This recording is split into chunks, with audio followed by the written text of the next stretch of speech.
Today I'm talking about dehydrating fruits and vegetables. I'm in the process of making my own onion powder. I did my onions and this is what they look like. I left them in the dehydrator just a little too long. That's okay though. It's not going to hurt them any. What you're going for when you dehydrate vegetables and fruit is you want them to be dry and crispy, just like that is. You want it to just break and snap. You can hear the dryness in it. Any moisture in it when you go to store it is going to cause it to spoil or run. It'll make it clumpy. It could mold. So you definitely want to make sure you get all the moisture out when you're dehydrating. To make my onion powder, I use just a simple coffee grinder. You can use a blender. I actually used to. The disadvantage to the blender is it does not grind it up into a fine powder. It'll be more of a flaky consistency. But it all depends on what you are wanting. Are you wanting onion flakes? Or are you wanting onion powder? Or in the same with any other thing that you're going to be trying to dehydrate. Here are some of the things that I've been working on dehydrating this year. These are all herbs right here that I've harvested from my garden and dehydrated them and put them into these jars. I've got a variety of stuff. I've got sage, I've got basil, I've got lemon thyme, lemon balm, parsley, curled and flat. I've got some dill back here even. And then some of this other stuff I grew, but then other things I've purchased from the store, they were sitting in the fridge. They were about to go bad.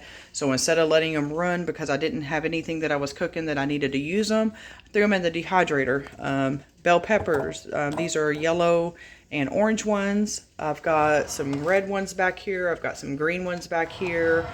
Here is garlic powder that I've been working on. It takes quite a bit of garlic. To fill a quart-sized jar, by the way. I want to say that's about 3 of the bags of garlic that you can buy at the store. So quite a bit there. Also, I've been working on dehydrating things that are in a whole form. I've got onions up here. I've got green onions. I've got tomatoes. I've got celery, broccoli, some peppermint, some pineapple. All of those things I can throw into soups and stews and be able to use at a later time. For use of those, especially the spices here, I've got these little jars that I've ordered. They come with these cute little labels and I can fill my jar up. So that is the purpose of these bigger jars.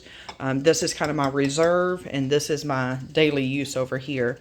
I've even got celery flakes back here. I don't have any extra of those, I don't think. But that's curled parsley and Italian parsley as well. Just quite a bit. You can dehydrate stuff like this either in a dehydrator. I invested in a dehydrator earlier this year or late last year. I can't remember. But you can make quite a bit of stuff in that dehydrator. You can dehydrate meat and make jerky. All these herbs and all the vegetables and fruits can be dehydrated in there. I use it to even make dog treats out of the livers and hearts and gizzards of chickens and quail and ducks and things like that. So it's very, very useful. I'll also use a drying rack and I will show you what my drying racks look like. All right, here is one of my 2 drying racks. They're both identical. They're pretty cute. They hang from the ceiling and you just hang your herbs on there and let them dry. Most stuff I find that if you let it hang dry for about 2 weeks, then it's pretty good, but it also does depend on what it is. Some stuff doesn't take quite as long. Some stuff takes a little longer. It also depends on how much humidity is in your house, which depends on the weather outside as well. So you'll have to kind of play around with that and just play it by ear and see how long it takes to hang dry at different times of the year and different things that you're hang drying. But that does really only work on like herbs and flowers and all kinds of stuff. And speaking of that, I'll show you some of the other things that I've dehydrated this year. I've got some Thai basil flowers, and then I also have some lavender flowers. Not very many of those are left. I use those to make sugar and salt scrubs. Over here, I've got some blackberries, and these are some yucca seeds, I believe. Here is some yarrow that I've dehydrated, elderberry, olive leaves even. And then I don't have any of these labeled. I need to get them labeled. These are rose buds. And then I've got a lot of different colors of rose petals here.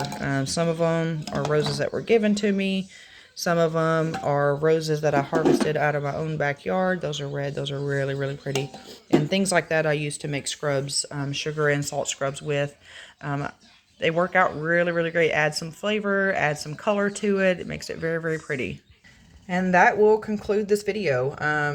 There is a lot of stuff that you can dehydrate. I'm still in the process of thinking of things that I want to put in my dehydrator and make and store. But like I said before, if you have things in your fridge that are about to go bad, put them in a dehydrator. You can even dehydrate them in an oven if you don't have an actual dehydrator. That I think that they are worth investing in. I've gotten quite a bit of use out of mine, but that's if you plan to store a lot of food in a way that it does not take up very much space. The tomato jar that I showed you before, this one here, that is about 15 pounds of tomatoes. I used Roma tomatoes in a mason jar.